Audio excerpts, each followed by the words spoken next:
Welcome to Paranormal Heart, a place where people can talk about their paranormal experiences. With your host, Kat Ward.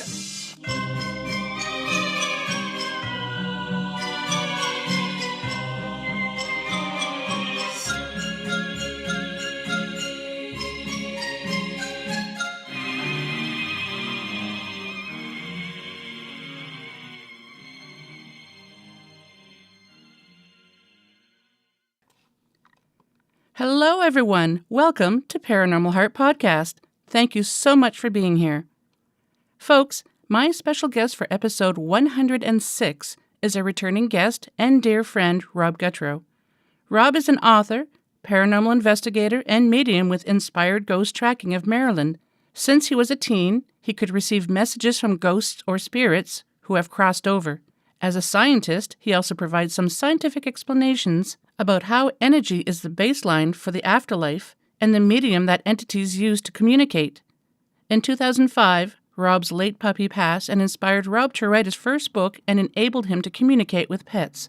Rob participates in private paranormal investigations, helps ghosts cross over, and has provided countless messages from people or pets as ghosts or spirits. He lived in a haunted house too. We also discuss how he has helped me with grieving my own pets who have crossed the Rainbow Bridge. Before we get to the show, here is a listener-submitted true encounter sent by Sheena Lubitz. My story starts back in March of 2003 when me and a couple friends decided to go to Buck Hill in Wilno, Ontario. The one friend was having an issue with her boyfriend and just wanted to get away, so all of us went up to see if anything would happen. My one friend had to go to the bathroom really bad, so on the first corner she had gotten out and relieved herself. After she had gotten in, we got to the clearing just before the rolling hills, and we had seen a light up on the top right. We knew at this point there was no way it could be a motorcycle because it was way too cold, and just as quick as we said it, the light went out and a light came down right in front of us, and I had never seen someone turn the vehicle around so fast in such a small space in my entire life as we turned around and went back towards town. We looked back out through the back window, and here the light was following us as we screamed, "Drive faster! Faster!" and had eventually stopped. We got to the stop sign and thought maybe we should go back, but we had been so shaken by what had happened, we had decided not to. My second story had happened years later from my first story, I would say in summer 2007 or 2008. I was with an ex-boyfriend and a friend. We had gotten together and decided we wanted to go to Buck Hill. So we arrived, and absolutely nothing happened that night. So after we were there for a couple of hours, we decided to leave because we had started to get a bad feeling, so we had left. And we had got onto the main highway, and the light came out of the ditch and started following us. As we'd seen this, we drove faster and got freaked out. After, I was back at my ex-boyfriend's place, and we went to bed, and his dad woke us up at 4 a.m. saying that his horn was nonstop blaring. So we went out, and sure enough, the horn had been blaring, and we could not get it to shut off. So he drove down the road to the municipal yard, so we didn't wake anyone up, where someone was coming on shift, and he had offered a wrench to disconnect the battery. And just as he was going to disconnect the battery, the horn stopped. So after we came back and went back to bed and just had a horrible feeling, all of a sudden we could hear in the backyard an engine of a car revving, and we had just looked at each other and said we were not going to get out of the room for the rest of the night. Folks, here's a little backstory about Buck Hill. First, I have to mention that this hill has no houses or streetlights, and the road has a forest on either side. It's said that during the early 20th century, a logger returned home to his wife, daughter, and dog during a snowstorm. His wife told him that the dog had run out, and their daughter went out to look for him. The weather was getting worse, so he grabbed a lantern and started his search for her. He never found her.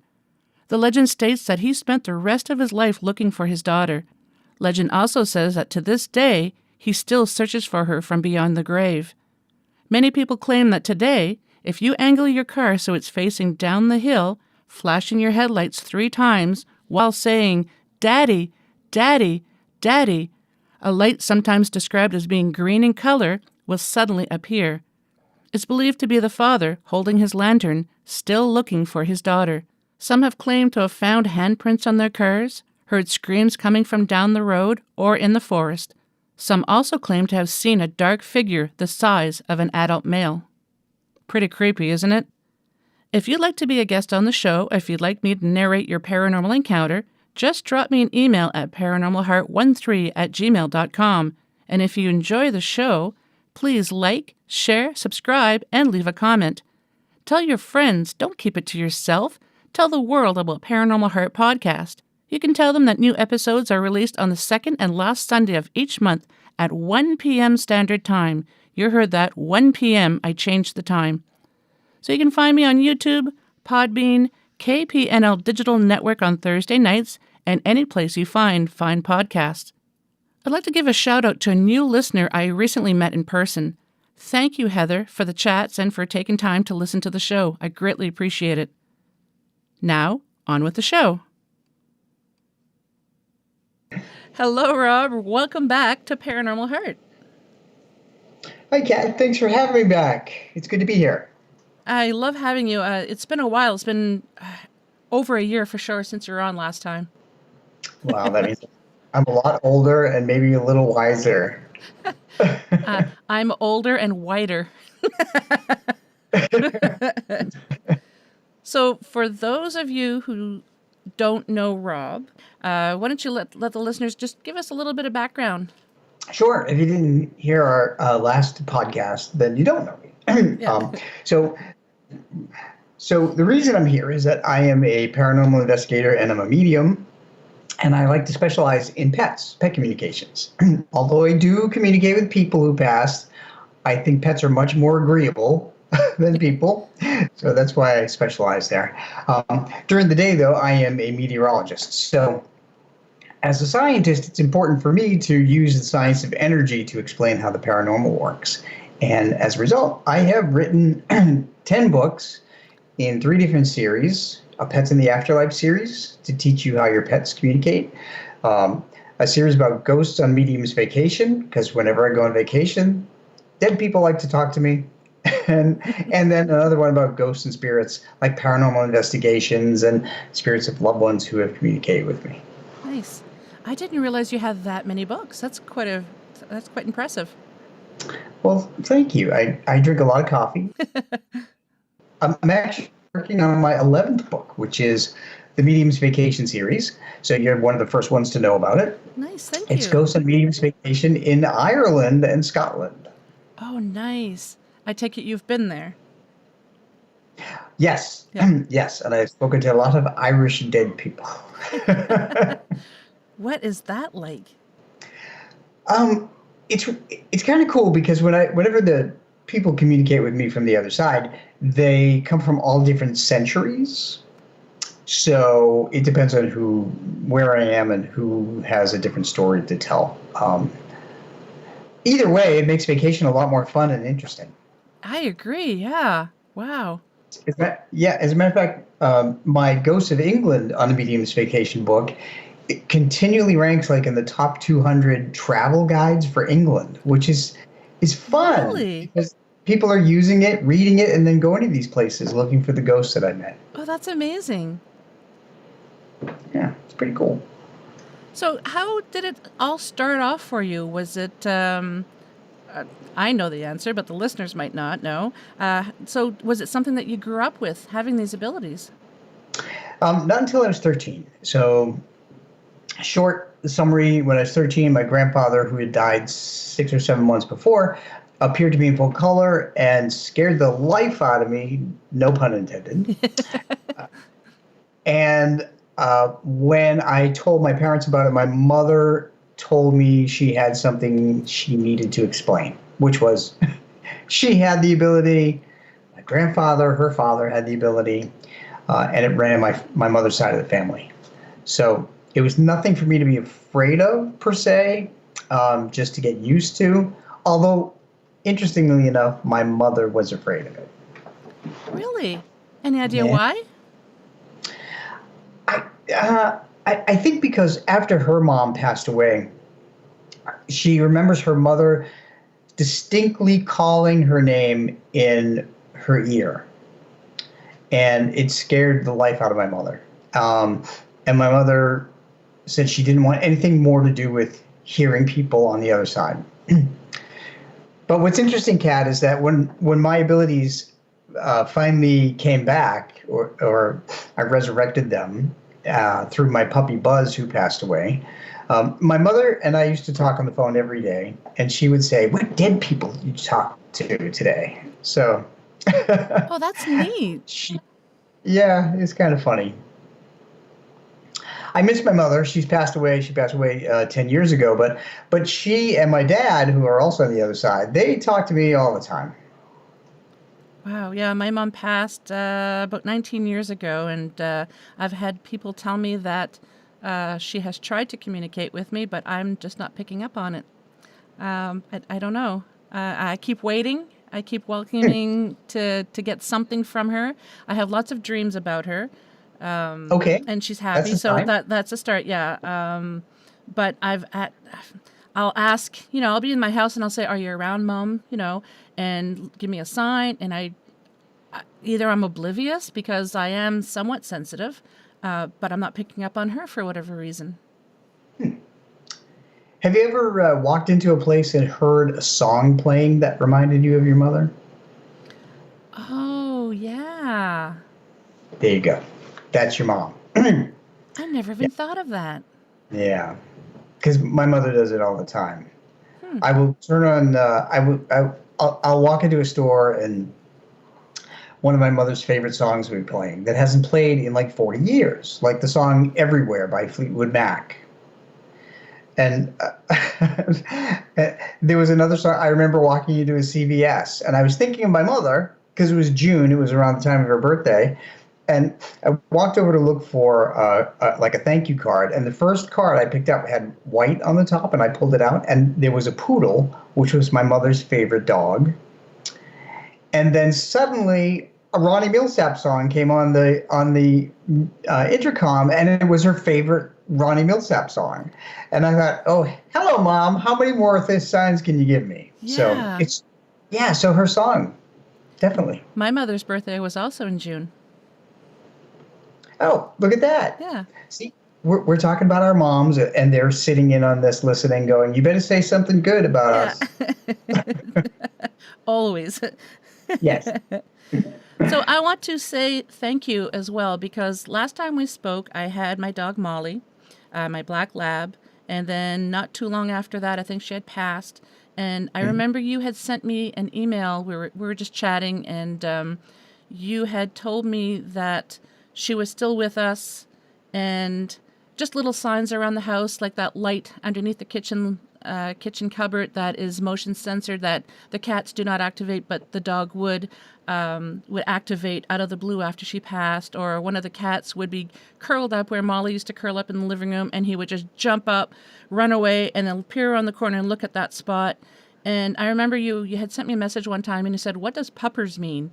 And I said, "Oh, that's something we used to call Molly." And I hadn't told you that. I said, "Yeah, we used to say, 'What a good puppers you are.'"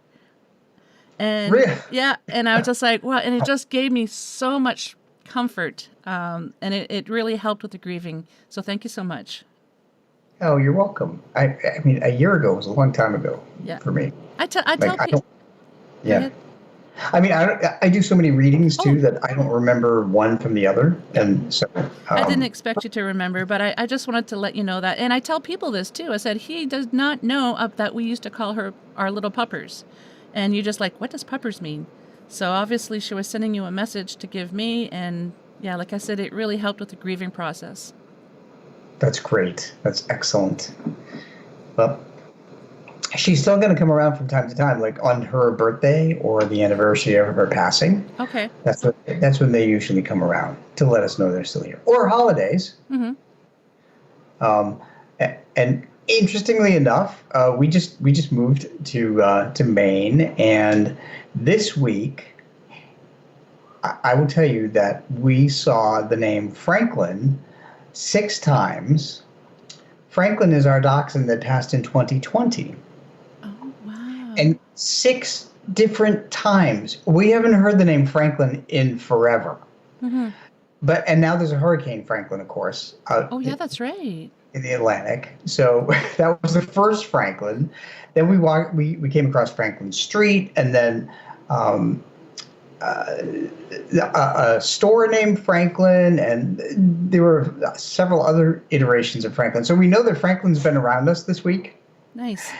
And we've noticed that our new adoption, Cody, which I call Franklin Jr. because he's a little ornery, like Franklin, has been more well-behaved this week. So I know that Franklin's trying to tell him to just, be a better dog. Yeah. Yeah. Nice. So that's how you know. That's how you know when your spirits are around. We adopted another dog. I don't remember if I told you. We adopted another dog. It'll be 2 years this November. She was a rescue from Turkey. She was a year old when we got her. She's part Anatolian Shepherd, part Border Collie. She's always trying to hurt us. She nips us behind the knees, which is kind of funny. But she resembles, she's not the same breed as Molly was, but she has the same ears, like the head kind of, it's just, her body just kind of, there's resemblances from her to Molly as well, which is, it's kind of neat. So that's an indication that Molly helped lead you to her, so that you would remember Molly every time. I mean, you would remember her every time you see your new dog. Oh. And that's a great example. That's another example of how pets are give us signs all the time, because they do lead us to the next pet they want us to adopt. And sometimes they will lead us to one that resembles them. About 6 months ago, I met a woman at an event that I did, and she told me that how she did not want to adopt another dog that resembled her dog, because she wanted her dog to be the only dog that looked like that. So when she went to adopt this other dog that looked totally different, a brown dog, that dog had been adopted by accident early. So they brought up this other dog that looked exactly like her dog that passed. Oh, wow. And that's the one she... It's just so funny how things like that happen. No such thing as a coincidence when it comes to spirit, no. You say. Yeah. So how did you go from reading people to animals? Was it an easy transition, or is it just the animals just came in through stronger than the people? It was actually quite a shocking transition, because it happened as a result of my puppy Buzz when he was tragically killed by a car. I'm sorry. When I was walking at 7 months, and there was a dog across the street, and he pulled on his leash, and I went down to hold him, and it opened, and he ran across the street. And right when I got home, within an hour and a half it took me to get home with his body, everything started to come one after the other. Musical signs, moving things, making noises. And it was, and I used to keep a journal, like a diary, so I would write everything down, and that became the basis of my first book. So he really taught me what to look for. And I thought, this would be a great thing to share with everybody, so they would find comfort knowing communicating with them on the other side. And that's how it all happened. Wow.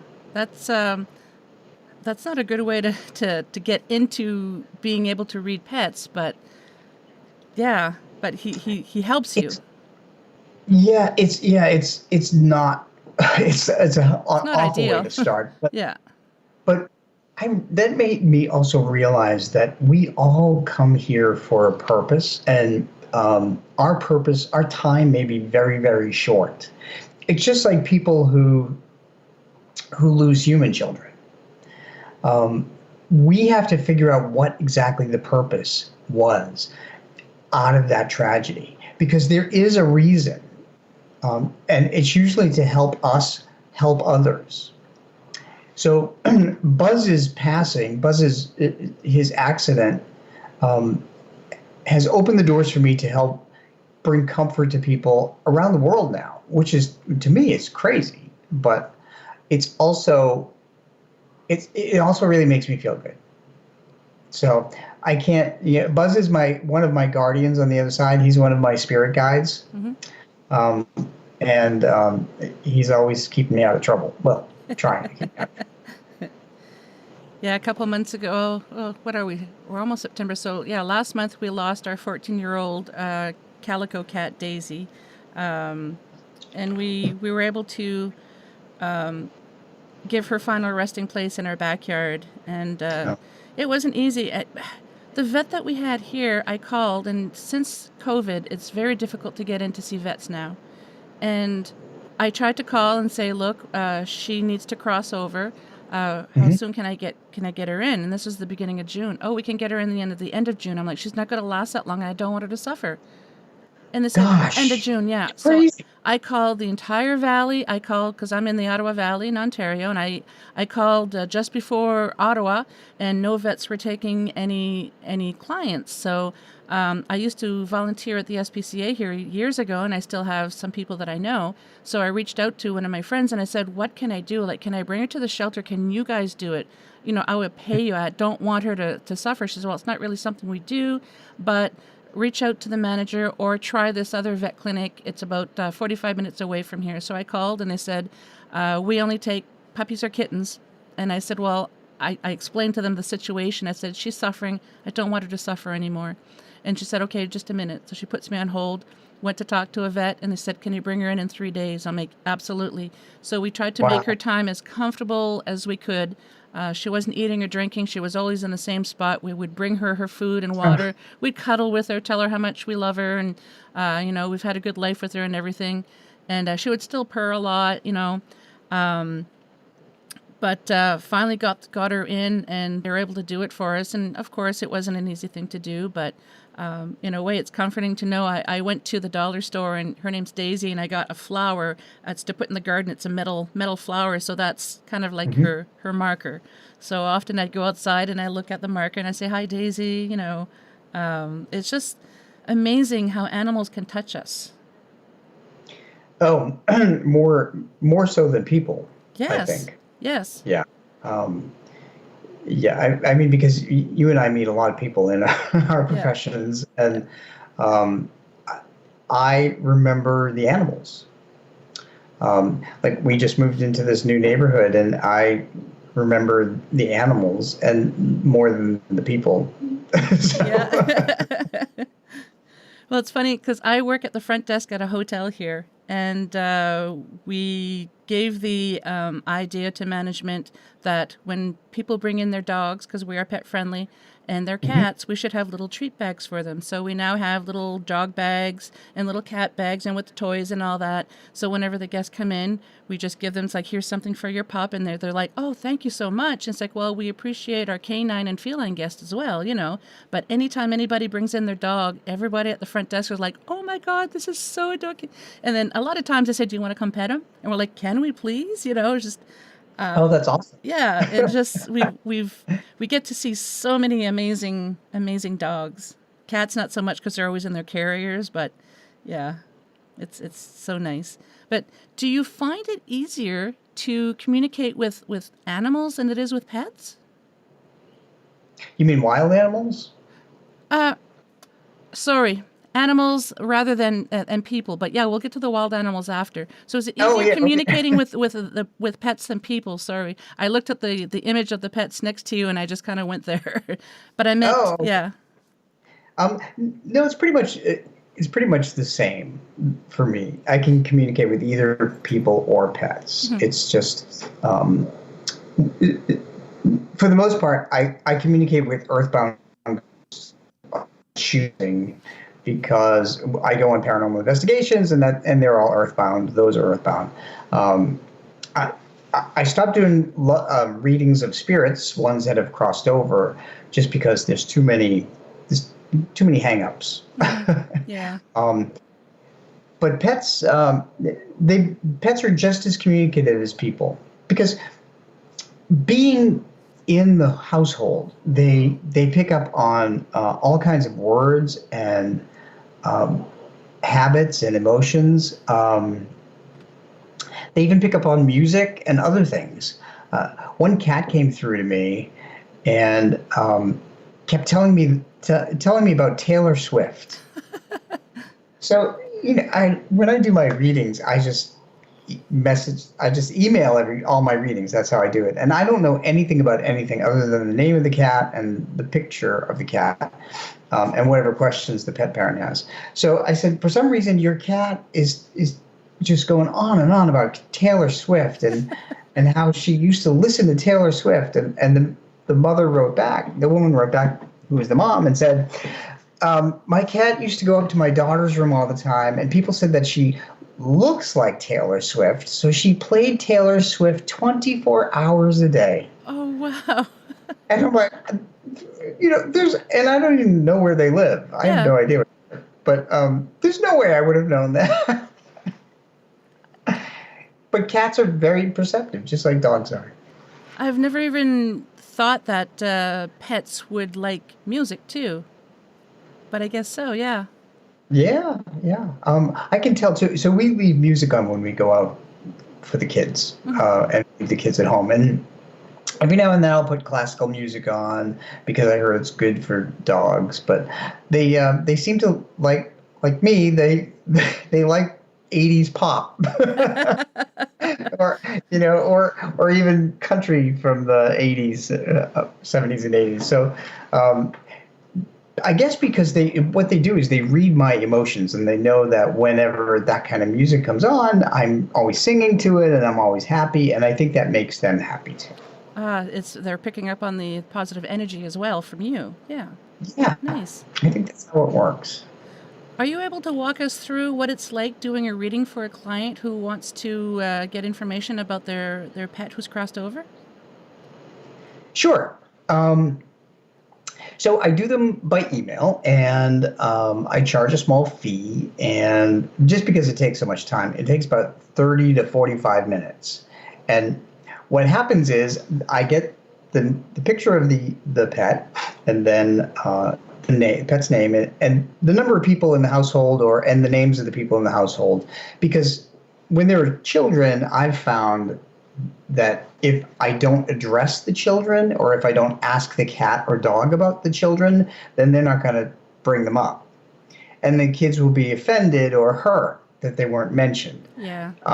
I can't tell you how many readings I did in the beginning where the pet parents would say, well, Marianne, my 5-year-old daughter loved that cat, and the cat didn't say anything about Marianne, and I'm just miserable about this whole. And I'm like, well, so when I do a reading, I say to people, if you want something addressed, ask the question. If you want the cat to say something about your daughter, ask me to ask your cat about your daughter. They may be spirit, but they're not mind readers. So, it's just like talking to a person or a pet in person. If you say sit, they'll sit. But if you look at them and tilt your head, they're not going to sit because they don't know what you're talking about, right? Yeah. So it's the same kind of thing with readings. But when I do readings, usually the first thing that happens is the pet will give me kind of a data dump in the beginning. Like they may tell me a favorite memory, or they may tell me something they used to like to do, or a place in the house that they would go, or what made them happy, or what was their happiest day. So I write all these things down, and then I get to people's questions. And then half the time, I see questions about what pet answered in the beginning, because I don't read the questions before I do the reading. Once I get to the questions, if the cat or dog didn't answer the question, then I will ask the cat or dog what they did. So that's how it works. It's a long process. I mean, I have written sometimes 3 and 4 pages. Oh, wow. That's a lot. Of reading. I know, from a dog or a cat. Yeah. Even, a rabbit or a gerbil. They have a lot to say. Yeah, you'd be surprised. I remember you telling me about Molly, how she used to like to always sneak and sleep on our bed when we were up, and we tried not to let her sleep there. And you're like, yeah, she used to like it when she slept on your bed, but you didn't let her. I'm like, yeah, that's true. It was. Oh gosh, I totally forgot about that. Yeah. Yeah. Yeah. Like I said, I don't expect you to remember all that because you talk to so many people. Yeah, I can't even keep I can't even keep them straight. Who I talked to yesterday. So. Do you find animals more excited that you're able to communicate with them than people when they've crossed over, or is it about the same? Oh, animals are much more enthusiastic. Yeah. To talk. They really want to share that they're okay and that they're around and that they love them. They love their pet parent very much. When I talk to people on the other side, they don't have that enthusiasm. It's like coming home and your dog is wagging his tail and and jumping up and down on you, versus coming home to I come home to my husband and he's like, "Oh, are you home?" I'm like, "Okay, yeah." I missed you too. Yeah. There's no tail wagging. There's no happy bark. That's funny. So people are like that in spirit too. That's funny. Yeah, whenever we come home, Willow just loses her mind. She's just, especially my son. My son moved to Ottawa in January, and they are the ones that bonded together the most. Willow loves all of us, and we love her, but the connection with my son and Willow is just something so special. So when he comes home, she spins and dances, and the sounds that come from her is not like what she gives us. It's just amazing. She's so excited to see him. It's like and then because he's usually home for the weekend when he does visit, and when he leaves, she's usually so depressed for about 2 days. She's getting better now. Usually it's just that day that he leaves, she's really upset, and the next day she's okay. But for a while, it was for a couple of days, she was sad, and we kept trying to tell her, he'll be back. He moved away. He still loves you. You'll see him again. So that brings a couple of things to mind. I'm glad you brought that up. So for several reasons. And I've worked for dog rescues for a long time, like 15 years as a volunteer. And one thing I find that when a dog has anxiety or is depressed when someone leaves, goes off to college or whatever, it's helpful sometimes to put some socks that they have worn in the dog's bed. Same thing when you go on vacation. I know that even when I'm here, if I go in another room, our dachshund Tyler, who is really bonded to me, he will go look for some piece of clothing of mine that he has access to and drag it. So that's really helpful. And that's also helpful when a companion pet passes. To not only put a piece of your clothing in their bed, because they're going to feel depression just the way we are. But you may also put your dog or cat's collar in their bed, or a favorite toy that your dog or cat who had passed loved, just so it has their scent on it, as a way to comfort the pet. Because the pets are grieving just like we are. I never even thought of that. I learn a lot from talking to pets on the other side. You do, yeah. Now I feel horrible that I've never done that, but I had no idea. Wow. No, most of us would not. I wouldn't know that. Unless they told you, yeah. Mm-hmm, yeah. Wow. Yeah, there was a dog in spirit that told me, go get their favorite toy, and put it in the bed of their brother. Oh. Yeah.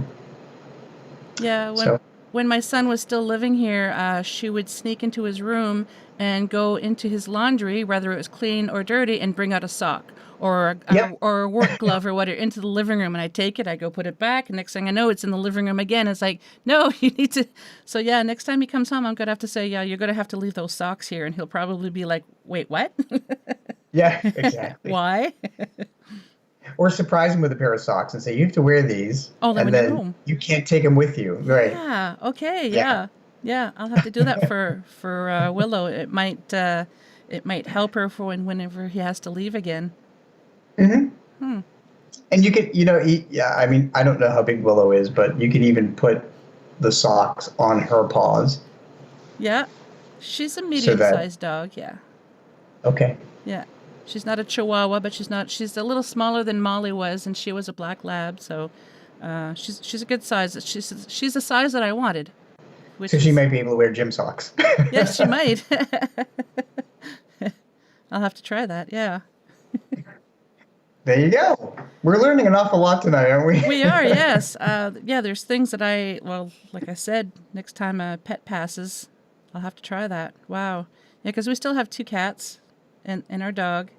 Yes. So, I've never been in a house without pets. Ever since I was a little girl, I've always had animals around me. It was usually cats, and then when we got married, then we started having a dog because he is military and he was going to be away for a while, months at a time sometimes. And with the kids, I didn't want to be home alone, so I said, well, we need to get a dog. And then I wasn't really a dog lover before. I liked them, but I was just like, yeah, you're a good pup, But now it's just like, oh, look at the face, it's just, it's just Totally won over. yeah, totally, yeah.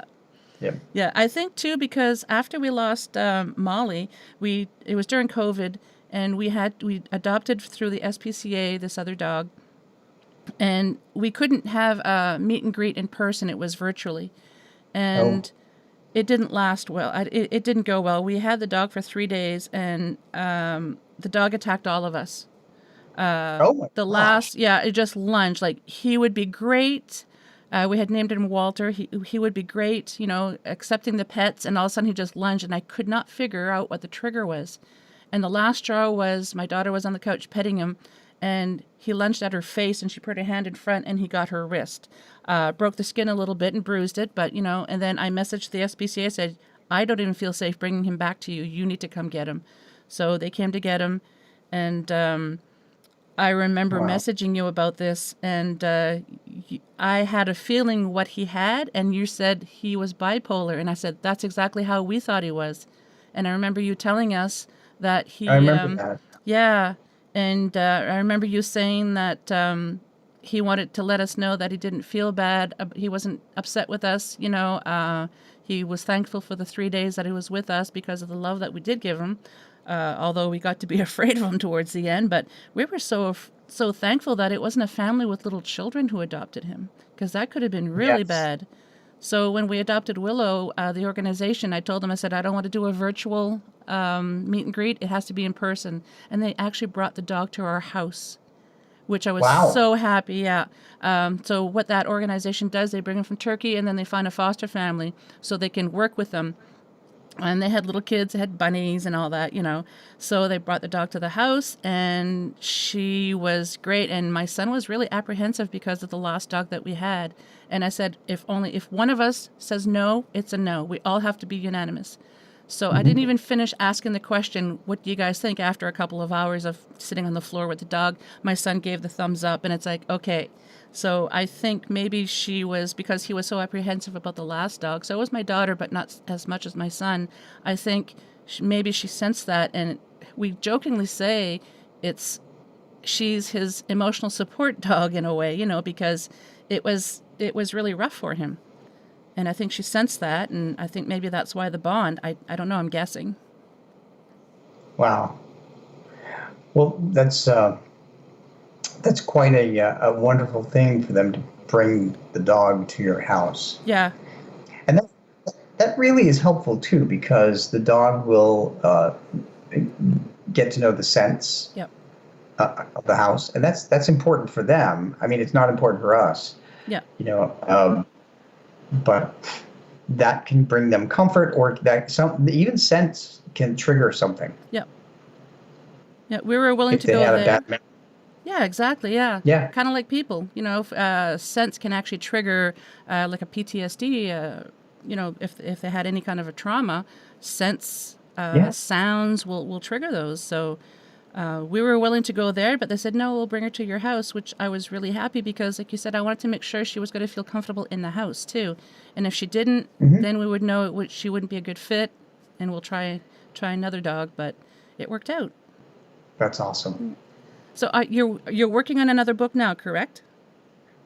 I am. It's Ghosts of Ireland and Scotland on a Medium's Vacation. Yep, that's awesome. So, and then I actually have 5 more after that already lined up. Oh, wow.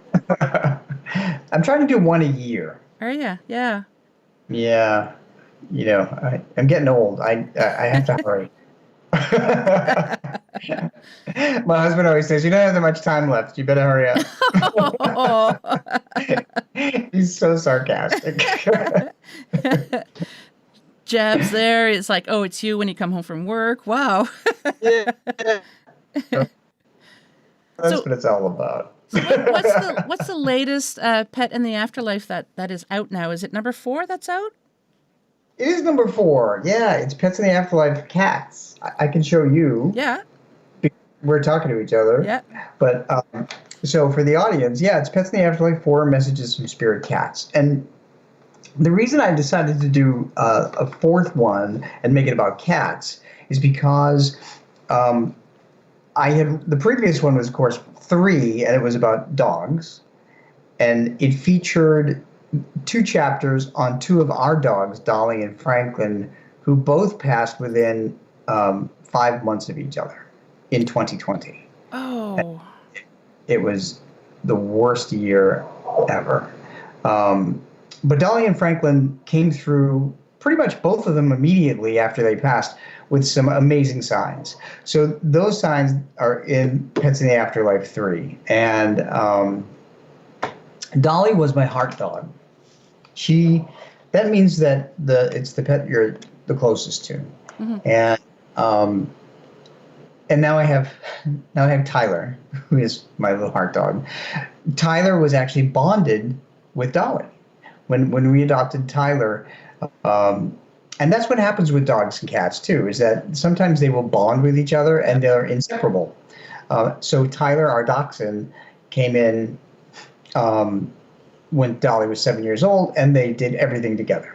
So you have a big Weimaraner and you have a tiny little dachshund, and they're all together all the time. But anyway, so Pets 3 is about dogs. It's really special. And when I write these Pets books, I am granted permission by the pet parent after I do a reading to include it in the next book.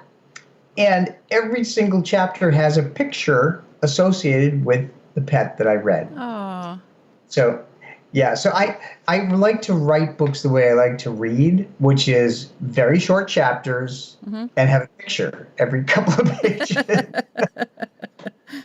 So, because when you're writing about a certain pet, you want to know what they look like. Yep. Because when you can see what somebody looks like, it gives you a good feel for their actions and behaviors. So Pets in the Afterlife 4 is about spirit cats, and I've never had a cat, but I have learned so much communicating with them. Oh, you've never had a cat? That's Nope, interesting. I have not. And we talked about music with musical messages. Mm-hmm. Well, there was one particular cat that gave me a musical message, and it's in my book, Pets in the Afterlife 4. His name is Lucky Lou. And he's a really beautiful cat. I can show you a picture. Yeah. Oh, can you hold? There. Oh, yeah. Yeah, he's a beautiful cat. He is. And when the pet mom sent me a note asking me to do a reading for Lucky Lou, she didn't. There were no details, just his name and a couple of questions like, was he, what did he have? Was he suffering, and so forth. And then suddenly, as I was doing the reading, I heard Lucky Lou say, "Hello from the other side." And I thought, okay, I told her I purposely wasn't quoting Adele, the Adele, but I said, but it popped in my head, and that's one thing that he kept repeating over and over again. So she replied, when she got the reading, she said, I'm going to read this. She said, "Haha, I love Adele. Thank you. The pain has been so unbearable, and I'm so anxious for it to subside that I can reconnect with her." Lou is a girl. She was with me for 18 years. And then a couple of hours later, she wrote me another email.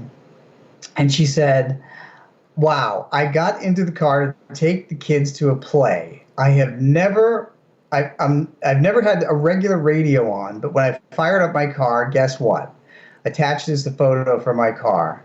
right after right after you emailed me and I went in the car, the radio went on playing the Adele song "Hello from the Other Side," Oh, I got and she, goosebumps. you Oh, know, so she even gave me the picture. So yeah, I put the picture in there that's from amazing. her dashboard. It said "Hello from the Other Side." So she was flabbergasted, and so was I. Yeah. That so you know that whenever you turn on the radio or you turn on the TV at a certain time, just randomly, Mm. somebody may be influencing you to do that at that moment, on that day, at that time, because they have a message they want to send to you. And that was Lucky Lou's message to his. Oh, wow. That's amazing. You help so many people with the grieving process. Like, you're just amazing. Oh, I don't think I'm amazing. I'm just kind of the messenger. But You and are. so here's the other. So here's the other thing, Kat, is that when I do these readings, I doubt myself. I'm like, Do you I'm really? not gonna. Yeah, well, sure. I don't. Because I hear the craziest things. I'm like "Hello from the Other Side." I'm sitting here and I'm like, what? Yeah. Well, I'm not gonna write that. And then I hear "Hello from the Other Side," and I'm like, okay, I'll write it. Like the other cat that was giving me the Taylor Swift over and over again. I'm like, okay. I mean, I know like 3 or 4 Taylor Swift songs, but you know, Yeah. I listen to 80s pop, so I'm not up on Adele or Taylor Swift or any of these people. So for me to get these messages, I'm like, where did that come from? Yeah. But even though I doubt myself, I should never doubt spirit because they always have a specific message. Whenever I have feelings, instincts, visions of something, I doubt myself as well. And then constantly. And then when I mention to, like, if I'm picking up on something about a particular person and I message them, it's usually friends, and I'll message them, and then they say, "Oh yeah, that makes total sense." And I'm like, "Okay, stop doubting yourself. This, it's like, stop it." So it's kind of nice to know I'm not the only one. Nope, not at all. I Yeah. doubt myself all the time when I get these messages. Wow. And I do know that one thing that I shouldn't do is like put my experience into a message. What I mean by that is if a pet gives me a message, I may say, "Oh well, maybe that means this or that."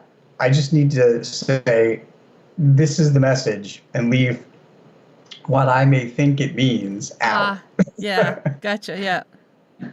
Because I'm always wrong when I say, "Oh, well, to me this means this," but and then I realized less is more. Yeah.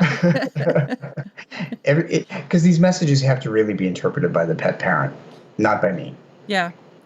Yeah, sometimes I'll see a specific color with an individual, and if I see, let's say, yellow with you and I see yellow with someone else, it's not going to have the same meaning. So I usually message them and say, "Hey, I'm seeing a yellow," and I'll usually take a screenshot of the shade that I'm seeing and I send it to them.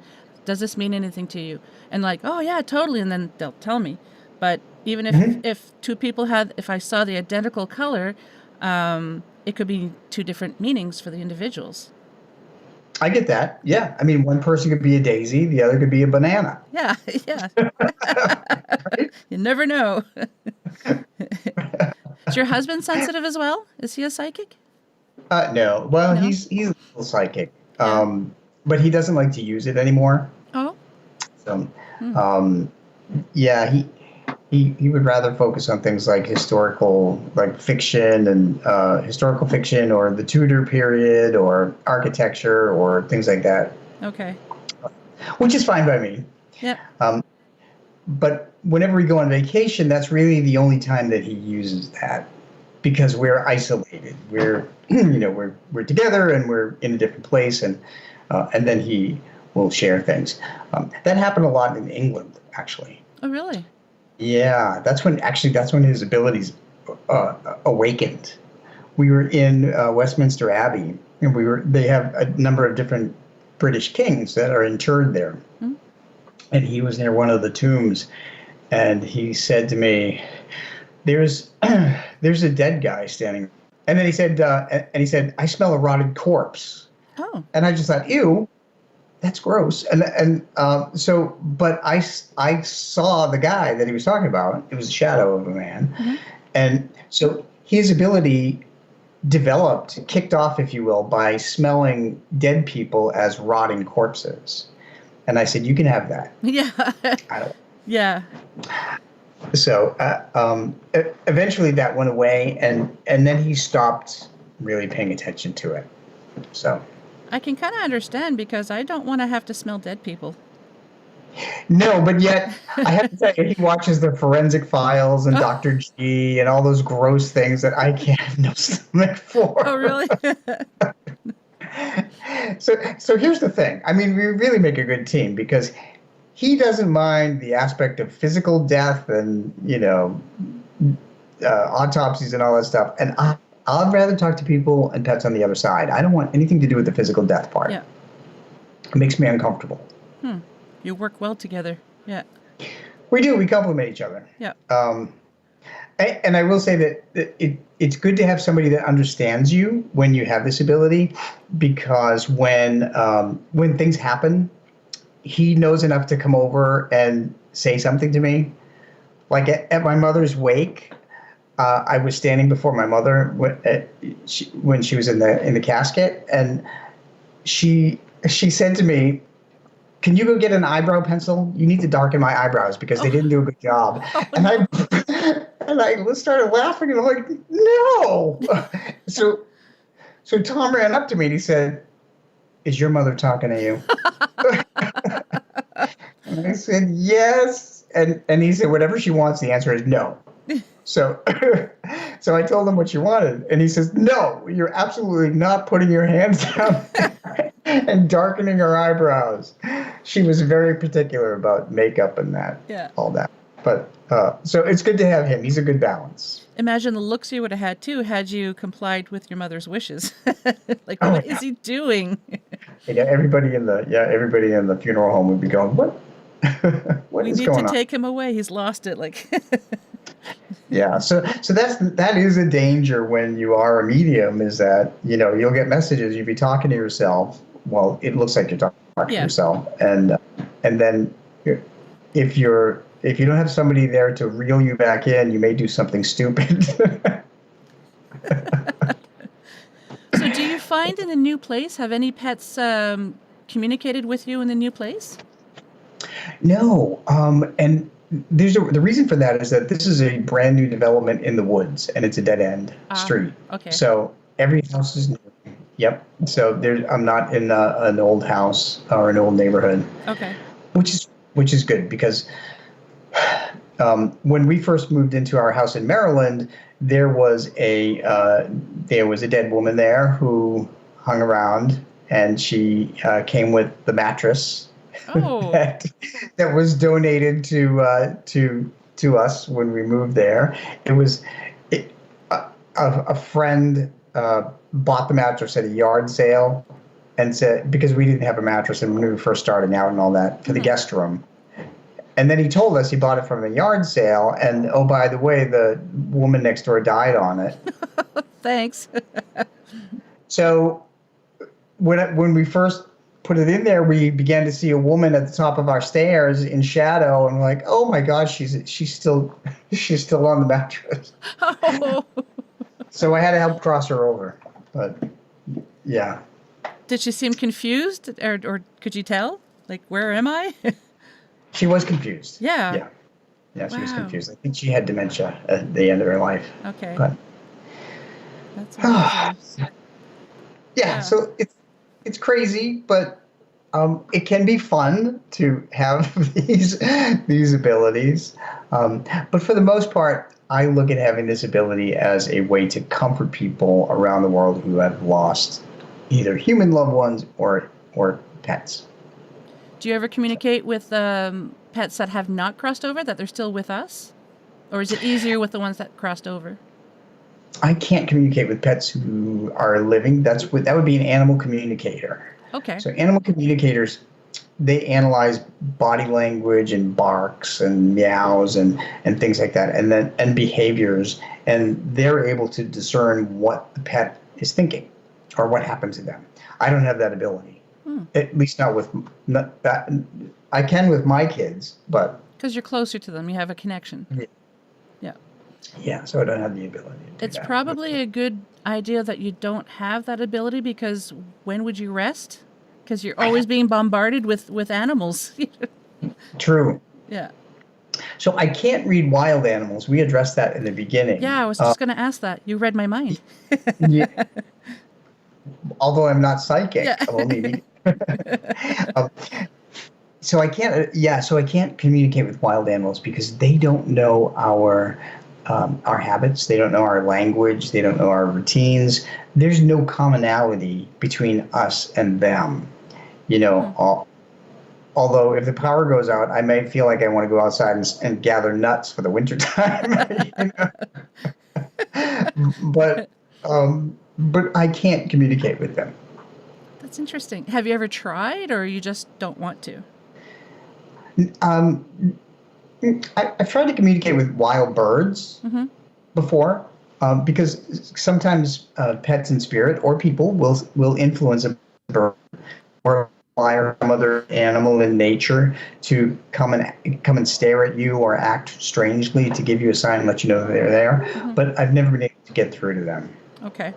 Again, that might be a blessing because you'd be bombarded with even more. Yes. Yeah, that's true. That's true. I will tell you, as a comic book fan, a superhero fan, when I was a kid, I loved Hawkman. I just loved Hawkman. And he could talk to birds. And I always thought I could talk to birds. I always tried to talk to birds, even back then when I was a kid, not knowing that I would grow up and be able to talk to birds on the other side that were domesticated. But so I guess I am kind of a spiritual Hawkman.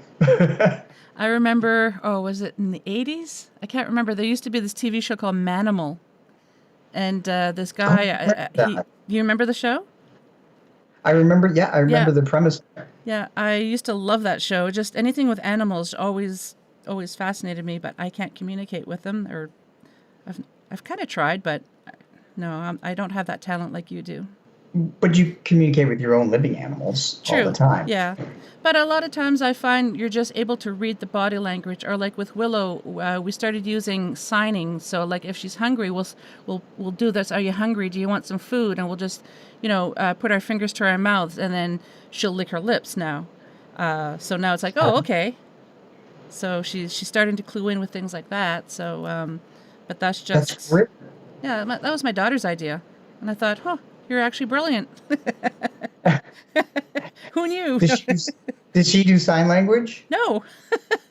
She just thought if we started doing signs with the dog, maybe we could communicate better, because she knows of, when you teach chimpanzees or gorillas how to sign, that you can actually communicate that way. So I don't know if that's where she got the idea to try it with this dog, but she's super, super smart because of the border collie. But I thought, that's a pretty good idea. That is a good idea. So I do use hand signals with our dogs for different things. Like sit will be one finger pointing down. I use stop. I found that stop was the most important command you could give your dog first, teach them, because it stops them in their tracks. Okay. If I had taught Buzz stop, he never would have been hit by that car. And I think about it. I also kind of do a sweep with my arm, like say, "Come on," and that gets them to come to me. Yeah. So sign language really is an incredibly beneficial thing to do with pets. So kudos to your daughter. Yeah, I won't tell her that. No, I'm just kidding. I will tell her. She's going to listen to your podcast. I don't think she actually does, but at least she tells me she doesn't. Well, she's missing out. Thank you. But yeah, so I just wanted to say that cats are really amazing animals, because we've kind of been focusing on cats with Pets in the Afterlife 4. And there was a study that came out this past summer that said that cats absorb much more information than we think they do Really? in the house. Yes. So beware of what you say and do in front of your cat, because they're going to record it and play it back from the other side if you talk to a medium. Oh, that's interesting. Kind of like whenever, where was this? It was a zoo, I think it was. There was a certain parrot or some kind of a bird that's able to speak, and they had to keep them away from people visiting the zoo because it picked up on people swearing, and there was lots of kids that went by, and the parrot was always swearing and saying inappropriate things. So they had to keep that bird away from the public. Oh my gosh. So something like that. Wow. There's another story I like telling from Pets in the Afterlife 4 that I'd like to share with you about cats. Please. I'm not sure how much time we have, No, but we have time. Go ahead. okay. So this is another one of my favorite stories from Pets in the Afterlife 4. And it's about a cat who gave me a word that I didn't know was a word. And it was just it was another one of those instances where I got a message and I'm like, I'm not going to write this down. I'm not going to send this. This is ridiculous. Yeah. His mom is going to think I've lost my mind. So this cat named Buddy was communicating with me, and he kept telling me the word M-A-L-A. Okay, that sounds mala. Mal means bad in Spanish. Okay. I took Spanish for a couple of years in college, so I know that mal means bad, but never heard of mala. So when I wrote her, I said, this is going to sound crazy, but this is the word that Buddy keeps repeating to me. I don't know what it means. Maybe you do. And then I shared other things from Buddy. But then there's always one thing in a reading that always sticks out the most to people. Well, that was the thing. She wrote me back, and her name is Ingrid. She wrote me back, and she said, Rob, I understood all the other signs that Buddy gave me through you, but the one that stood out the most was Mala. And so I kept reading, and she said, there are only two living beings in this planet that know what that word means to me and Buddy. She said, every morning when we get up, I bring Buddy into my room and we do what's called the Mala meditation. And she said, nobody else knows this at all. Wow. And it gives me chills to even talk about it. Yeah. Yeah. So that's the way that he proved for sure that he was coming through to her, and also proved to her that he liked being there and doing that with her. It was very special to him, which is why he brought it up. You must get excited too when you have like a validation, when there's an image or a word that you have no clue what it means, and then the other person says, well, yeah, it means a lot. Do you get excited? I do. I really do. I'm like a kid. And I love it when people write me back. So what I've been doing over the last year is whenever I get a response back about something, I'll put a little thing on social media, and that'll be my post of the day. Like the other day, I remember a dog kept stressing, thank you for wiping the boogers out of my eyes all the time, because my eyes kept dripping. Yeah. And that was the thing that hit his mom right on the head. She said, oh my gosh, we would say that every day and clean his eyes every day. And so, yeah. Wow. And that was the only time a dog has ever said that to me. Brought that up. It's weird that, pets will share a lot of common things with me, but then it's just that weird, quirky thing out of the blue. Wow. Can you tell us any other instances that you had communicated with pets? Oh gosh, I could probably bend your ear for like 3 hours. I could listen But to you for hours. You. oh no, no. Well, if you ask that of my other half, he'll say, "Okay, I heard you talk for about 20 minutes. That's enough."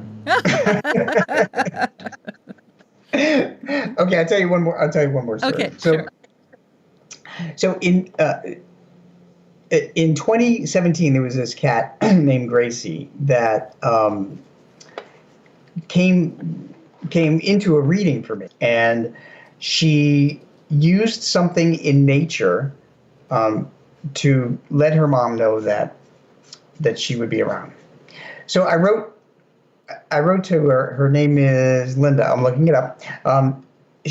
Linda wrote to me and she said she lost her cat Gracie to kidney disease, and she's hoping that I would be able to communicate with Gracie and just find out how she's doing and get some kind of, signs about how she's going to communicate.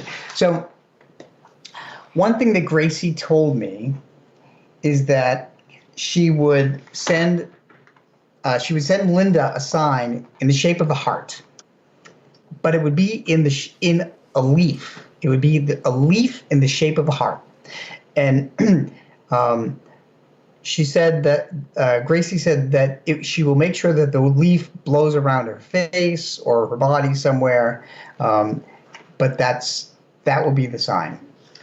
So her mom wrote back and said, "Well, I live in the Midwest. We get a lot of leaves here. It's 6 of one, half dozen of the other." Yeah. I don't know what to make of it. Well, she wrote me back, like, I think it was a week later, and she wrote, 2 hours later. I'm gonna read it to you. She said, 2 hours later, I opened the door to the garage and I saw this, a heart-shaped leaf right in my path on a towel that I had thrown down in the garage. And she said it was the only leaf, and I can show a picture to you. Wow. She took a picture of it. And she said, I knew immediately that was from Gracie. Oh. And Gracie had told me just earlier that day that was going to be the sign. So when people read Pets in the Afterlife 4 about cats, or 3 about dogs, or the other 2, you'll find out all of these amazing signs and ways that your pet will communicate with you. We just have to watch for them. Mm-hmm. That's the trick. Yep. Is that, and that's the basis for writing these books, is just to educate everybody on all the different ways that pets will communicate, so that you don't miss them. I still see shadows from the corner of my eye about the same size as Daisy, and I go to say hello to Daisy. Then I realize, oh, Daisy's in the backyard, but I think it was her. She's still with us. Absolutely. Yeah. Yep. And the reason we see shadows instead of full color is because they don't have enough energy to become color. Oh, okay. Spirits are like they're like low level energy. They're like a light bulb on a dimmer switch all the way down, and then when you turn it up, when they get enough energy, whether they draw it from love or heat, light, water, or electricity, they can get enough energy to become full color. But otherwise, they'll just appear as shadows. I never thought of love being energy, because I know, being a paranormal investigator, batteries will get drained, things like that. But I never thought of emotions. Yeah. So what I found is that in addition to those physical energies, spirits of our loved ones use love, faith, and hope as positive emotional energies. And those would be our pets.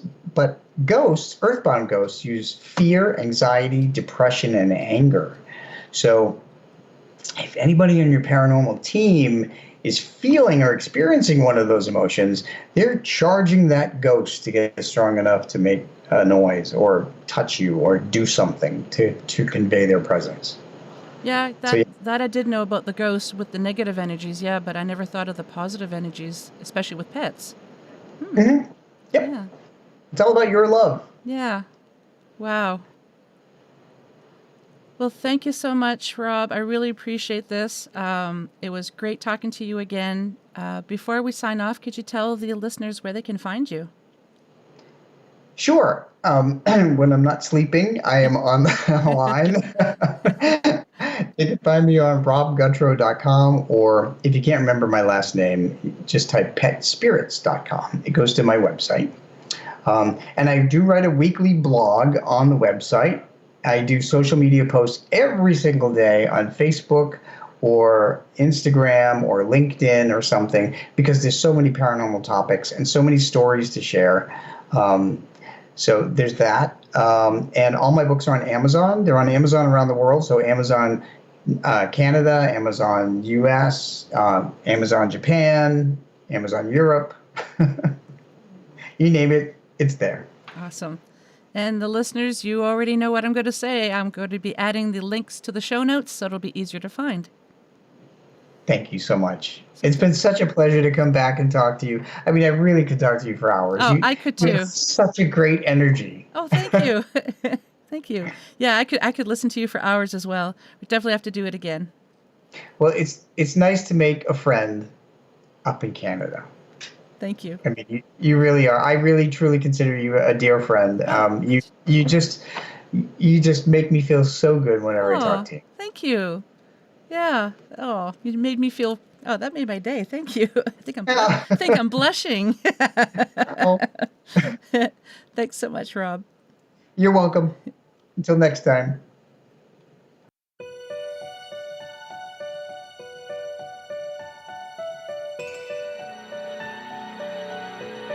Well, we've made it to the end of another episode. Thanks so much for listening. Until next time, take care of each other. And if you'd like to be on the show or have questions and comments, just drop me an email, paranormalheart13@gmail.com. I'd love to hear from you.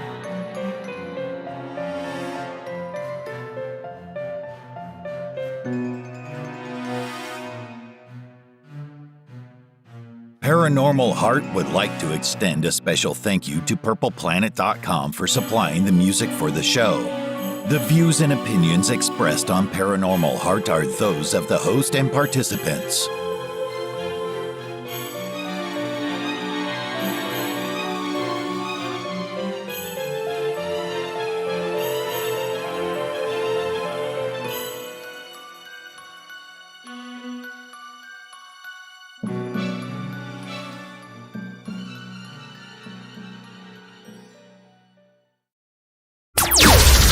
Paranormal Heart Podcast.